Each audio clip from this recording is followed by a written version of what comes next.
આજે આપણે સમજીશું ભૂમિપૂજન. સમુદ્ર વસની દેવી પર્વત મંડલે વિષ્ણુ પત્ની નમસ્તુભ્યમ પાદ સ્પર્શક ક્ષમક્ષમય. સમુદ્રરૂપી વસ્ત્રો પહેરેલી પર્વતરૂપી સ્તન મંડળવાળી અને વિષ્ણુ ભગવાનની પત્ની એવી હે પૃથ્વીદેવી, તમને હું નમસ્કાર કરું છું. મારા પગનો તમને સ્પર્શ થાય છે તેને માટે ક્ષમા કરો. પૃથ્વી એ પ્રાણી માત્રની માતા સમાન છે. જળ, ચેતન બધા જ પદાર્થોને એ પોતાના પ્રેમાળ ખોળામાં સ્થાન આપે છે. પોતાના પ્રેમ ભર્યા પિયુષ પીવડાવીને મા વસુંધરા સકલ જગતને પોષે છે. જગતજનની વસુંધરાના પ્રેમનું એવું અજુબ ખેંચાણ છે કે ગગનમાં વિહરવા જતો માનવ અંતે પાછો પૃથ્વીના પ્રેમાળ ઉચ્ચ રંગમાં સ્થાન પામીને જ રાહત અનુભવે છે. મા વસુંધરાના આ ખેંચાણને જ મનોવૈજ્ઞાનિકે ગુરુત્વાકર્ષણ એવું રૂપાળું નામ આપ્યું છે. એના જીવનમાં ગુરુત્વ હોય તે જ બીજાના આકર્ષણનું કારણ બની શકે. ગુરુત્વ ગુણોથી આવે છે. માતા ધરતીએ પોતાના ધૈર્ય, ક્ષમા, સહનશીલતા, નમ્રતા અને ખંત વગેરે ગુણોથી આ ગુરુત્વ મેળવ્યું છે અને તેથી તે માનવ માત્રના ખેંચાણનું કેન્દ્ર બની રહી છે. મા ધરતીના વિશાળ શરીર પટને ઢાંકતો સાગર એના વિવિધ વસનો છે. મનુષ્ય દેહ જેમ વસ્ત્રોથી આચ્છાદિત છે તેમ પૃથ્વી પર મહદ અંશે પૃથ્વીથી આચ્છાદિત છે. માનવ જેમ વસ્ત્રોથી શોભે છે તેમ પૃથ્વી પણ સમુદ્રથી શોભે છે. સમુદ્રને પૃથ્વી માતાના વસ્ત્રની ઉપમા આપીને શાસ્ત્રકોએ પૃથ્વીના સંતાનોને પણ પરોક્ષ રીતે ઉપદેશ કર્યો છે. સમુદ્ર જેમ પોતાની મર્યાદા છોડતો નથી તેમ માનવનું વસ્ત્ર પરિધાન મર્યાદાને નેવે મૂકનારું ન હોવું જોઈએ. વસ્ત્રોને આજના કાળમાં મર્યાદા રક્ષણને બદલે અંગ પ્રદર્શનનું સાધન બનતા જોઈને શાસ્ત્રકારોને તેમજ સૃષ્ટિ સર્જકને કેટલી વ્યથા થતી હશે તે તો સુજ્ઞ હૃદય જ સમજી શકે. મા ધરિત્રી એ તો ઉદારતાનું મૂર્તિમંત સ્વરૂપ છે. સાગરમાંથી સાપડતા અમૂલ્ય રત્નો કે મોતીનો જેને જરાય લોભ નથી, પૃથ્વી માતા એ બધી જ સમૃદ્ધિ પોતાના સંતાનોને આપી દે છે. ધન્ય છે એના ઔદાર્યને. વસુંધરા પોતે તો રાચે છે પોતાના વીર રત્નોના વૈભવમાં અને ગૌરવ અનુભવે છે. નરશ્રેષ્ઠના સર્જનમાં ભગવાનને પણ જેમનું સ્મરણ કરવામાં આનંદની અનુભૂતિ થાય તેવા પુણ્યશીલ પુરુષોનું સર્જન માતા પૃથ્વીએ કર્યું છે. પૃથ્વીના વક્ષ સ્થળ પર રહેલા પર્વતો એ માતાના સ્તન સમાન છે. માતૃવાત્સલ્યથી મા વસુંધરા પોતાના સંતાનને પોષે છે. પર્વતમાં અનેક પ્રકારની વનસ્પતિઓ અને પૌષ્ટિક ઔષધિઓ હોય છે. સંસ્કૃતમાં પય શબ્દના દૂધ અને પાણી એમ બંને અર્થો થાય છે. એ દ્રષ્ટિથી પયોધર એટલે દૂધ ધારણ કરનાર સ્તન અને પાણીના ઝરણાઓ ધારણ કરનાર પર્વત એમ બંને અર્થ થાય છે. તેથી અહીં પર્વતને પૃથ્વી માતાના સ્તનની ઉપમા આપી છે.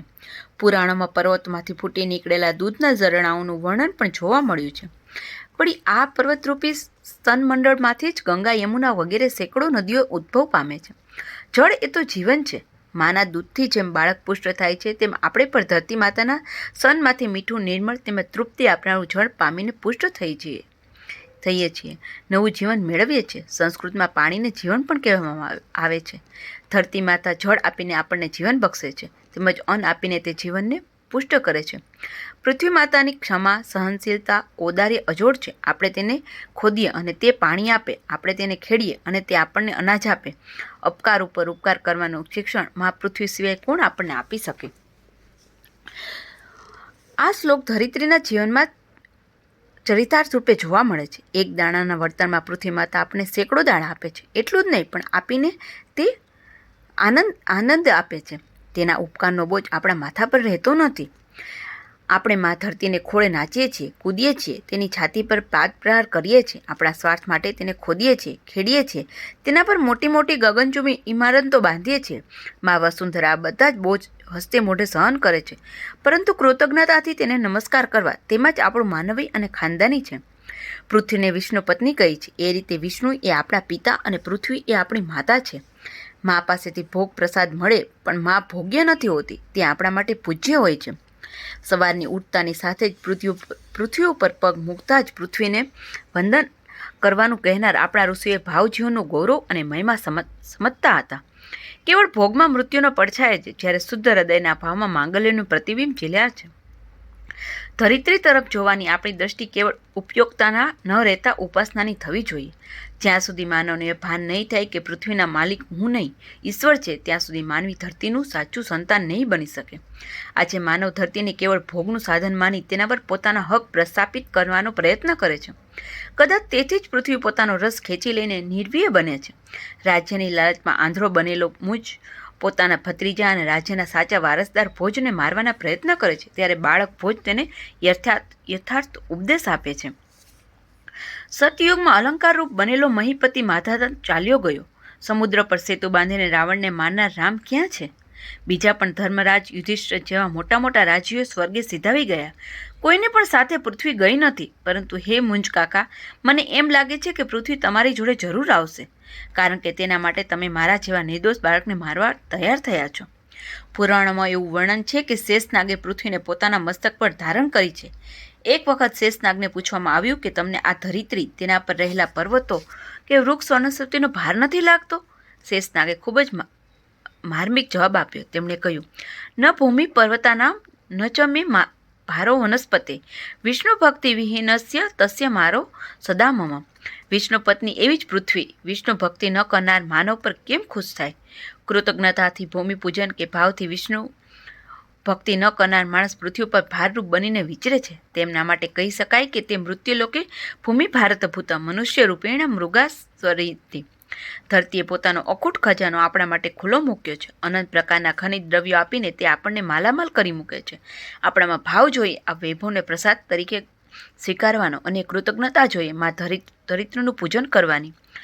પૃથ્વીને પોતાની એક આગવી સુવાસ છે. તત્રસા ગંધવતી પૃથ્વી. પૃથ્વીમાં રહેલી મધુર સુવાસ એ મારી વિભૂતિ છે, એમ ભગવાન ગીતામાં કહે છે. પુણ્યો ગંધ પૃથ્વ્યા ચ. પૃથ્વીને જેમ ગંધ છે તેમ આપણા જીવનને પણ સુગંધ આવવી જોઈએ. સદગુણોની સુવાસથી આપણા જીવનની ફૂલવાડી મહેકી ઉઠવી જોઈએ. ખલીલ જીબ્રાને સુંદર કહ્યું છે કે ધરતીના દિલમાં કવિતા સ્ફુરી અને તેણે અવકાશમાં વૃક્ષ કુંજો ઊભી કરી.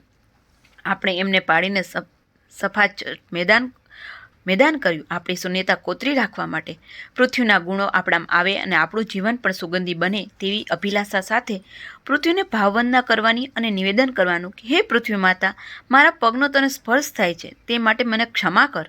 તારા લાડકા દીકરાઓને પાદ સ્પર્શ થતો તને આનંદદાયક લાગે છે. ધન્યાસ્તરજસા મલિની ભવંતી. સંતોના ચરણ સ્પર્શથી તું પોતાને પવિત્ર માને છે. વસુંધરા પુણ્યવતી ચયન. પરંતુ હું એવો મહાપુરુષ નથી, તેથી મારો પાદસ્પર્શ તને ત્રાસદાયક થતો હશે. છતાં હે માં, કુપુત્રો જાય તે કચિતે કુમાતા ન ભવતી. એવા વિશ્વાસથી તારી પાસે ક્ષમા માગવાની હિંમત કરું. ક્ષમા વીરસ્ય ભૂષણમ. એ રીતે તું ક્ષમા આપવા યોગ્ય છે. હું પણ વીર બનવાનો પ્રયત્ન કરીશ એવી ખાતરી આપું છું. ટૂંકમાં ભૂમિપૂજનની પાછળ કૃતજ્ઞતાનું પ્રગટીકરણ, ભાવજીવનું સ્થાપન, સુગંધી જીવનનું સતત ચિંતન અને ક્ષમા યાતનાનો ભાવ રહેલો છે. અસ્તુ.